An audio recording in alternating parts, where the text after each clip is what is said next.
I think for a lot of you, as much as you want to be free, you also want to stay trapped.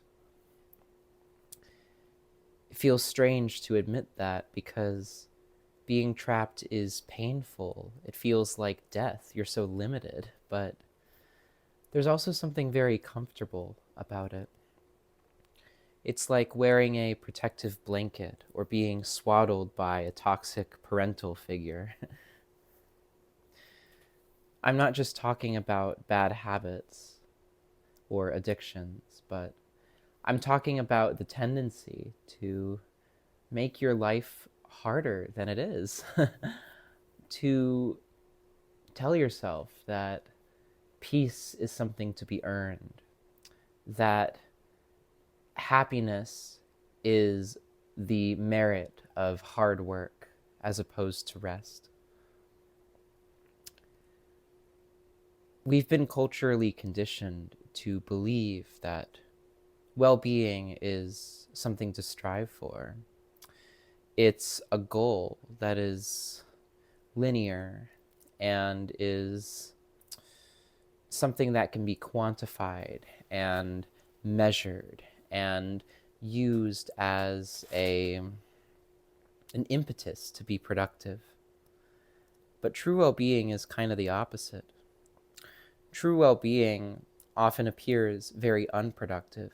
It's playful and spontaneous and quite airy. True well-being is agendaless. It doesn't care about ambition or your imagination of what a virtuous life might mean. Well-being is the natural outpouring of love from an individual who is deeply in touch with their own humanity. So, of course, you're avoiding true well-being because to experience well-being is to oppose everything that you've been dogmatized into believing. True well-being requires the bravery to feel in a world which often tries to force us to disassociate from our pain and our pleasure. True well-being requires you to behave in ways sometimes that might come across as taboo, or might simply be so relaxed and so still that it feels threatening either to yourself or to others. And the paradox is that the more at peace you are, the more efficient and, in that sense, productive you are, because you're better able to discern which actions and goals you truly want or are in service of something, instead of just being cultural forces that you've cognitively distorted without sitting with and really questioning. I know for me, sometimes I fear that if I'm truly in touch with my emotions, if I'm relaxed in my body, then I'm going to stand out. And if I stand out, then I'm going to get in trouble. I'm going to get persecuted in some way. And all that really is just childhood trauma regarding parental persecution showing a new face in a new environment. If you find yourself stuck, it's probably worthwhile to ask yourself, what is it about my pain that I enjoy?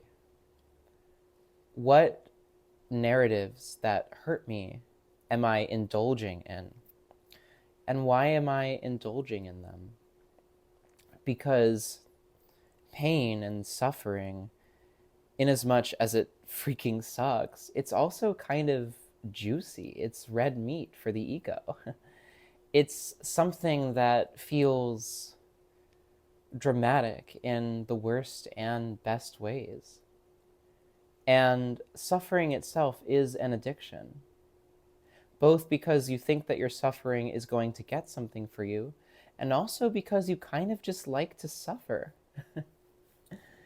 And I know that hearing that might sound kind of ridiculous, because how the hell can I enjoy suffering? But As somebody who indulges in their suffering and who enjoys their suffering in some perverse, strange way, I really think that most people want to suffer far more than they realize. A teacher told me that I'm scared of awakening. And I am scared of awakening because the amount of love and raw sensation that surges through your nervous system is very intense. It's so intense that it feels like you can't contain it. It's orgasmic. It's electrifying. And suffering, by comparison, feels, in a way, dull.